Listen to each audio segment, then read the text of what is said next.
Aziz tingshormanlar, endi diqqatingizda bo'ladiğini, siz nimaga ishonsangiz, shuni o'zingizga tortasiz, hamda shuningga erishsiz mavzuliq asar.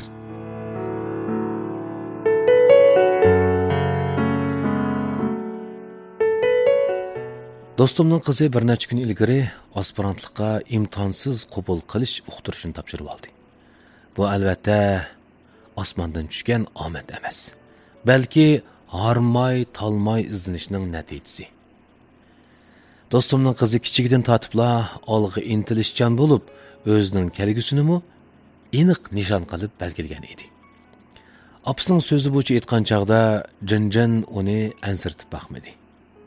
Hatta oliy maktabda o'qiyotgan mazgildimi o'ziga qo'ygan talabni bo'shashtirib qo'ymay, har kuni talabchanlik bilan tirishdi.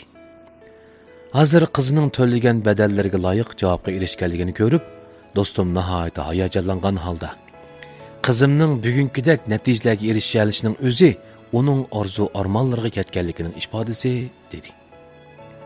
Shu kuni bu gapni men anglab, qattiq ta'sirlanib ketdim. Gerçi ba'zilar ta'liga tayinib yoki osonla yo'llar bilan muvaffaqiyatga erishgan bo'lsa-mu, lekin aniq nishoni bo'lmagan hamda bu nishonga yetish uchun butun kuchi bilan tirishmagan odam baribir yerim yo'lda qolib qoladi. Ammo nishoni aniq, nishonga yetish uchun tirishgan, butun vujudi bilan olg'a intiladigan kishilarla bizning o'g'inish nishonimiz bo'ladi va bizning o'g'inishimizga arziydigan kishilar bo'ladi. Ularning qalbida mangu o'chmaydigan bir lavildab yonayotgan o't bor. Bu o't olg'a ilgirlash yo'lini yo'rtib turadi. Hatto o'zining g'oya yo'nalishiga qarab qat'iy ilgirlashiga yetaklaydi. Odam faqat yetarli tirishganda, ondan orzu umidlarga yetalaydi. Ilgari bir usulchining hikoyasi menga to'liq ta'sir qilgan edi. 2 yoshga kirgan yili bu bola kesal sababidan g'as bo'lib qoladi. Keyin usul bilan uchrashib, uning hayotining yana bir ishga echilibdi. Shundan e'tiboran u usulni yaxshi ko'rib qopti, hamda munavvar bir usulchi bo'lishga iroda bog'labdi. Lekin usul o'rganish aslida undaq oson ish emas-da. Uning ustiga u miyib bo'g'ashqa ritmni his qila olmaydi ekan, ovozni anglay olmaydi ekan. Buning uchun u odatga kishilardan necha hassa ko'p tirishchanlik ko'rsatdi. Afsuski shuncha jafo tatqiniga uchishliq faqat boshlang'ich maktab saviyasiga yetalabdi. Nurg'un kishilar uningga voz kechishni nasihat qildi. Lekin u yanada tishini tishlab bardosh qilib berishni tanlabdi. Keyin u kasbiy san'at o'makiga qatnashib, o'rganish fursatiga erishgan bo'lsa-mu, lekin texmi cho'ng xirislar duch keldi.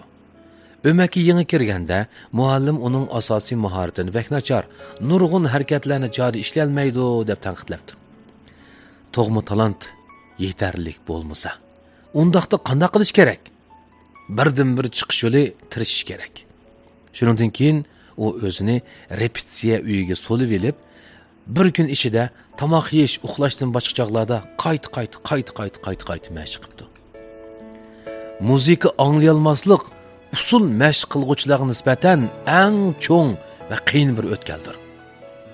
Bu nuqtani yengish uchun u eng ibtidoiy usul bilan badanini yangratquga tirab turib tayyorni chez qildi. Ondan o'qituvchisining tushuntirishiga asosan har bir harakatni esida ching saqlabdi.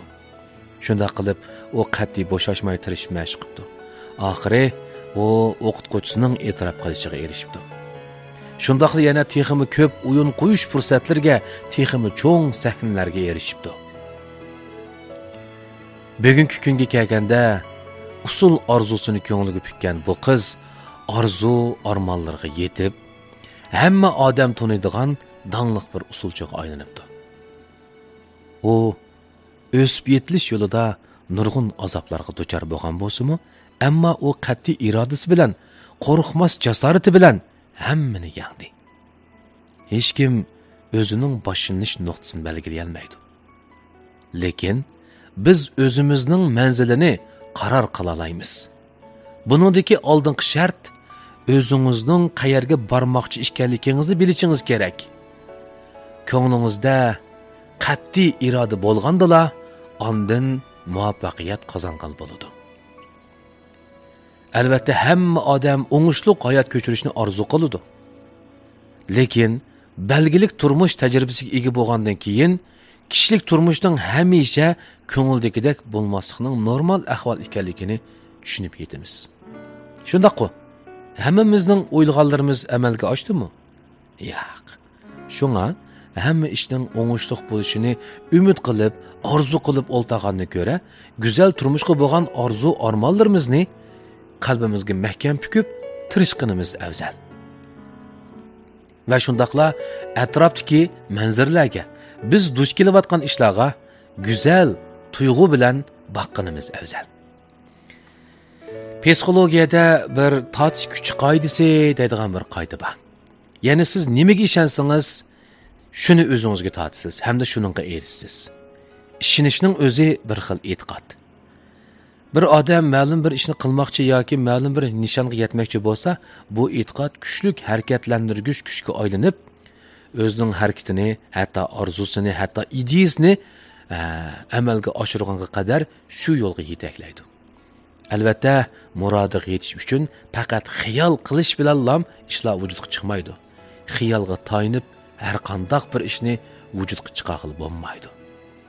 Shunga yetarlik harakatlantirgich kuch bilan qat'iy bo'shashmay olg'a intiladigan iroda va tirishchilik bo'lish kerak. Men mundaq bir jumla so'zni yaxshi ko'raman. Men hayot yo'limning qanchalik uzunlikda ekanligini bilmayman.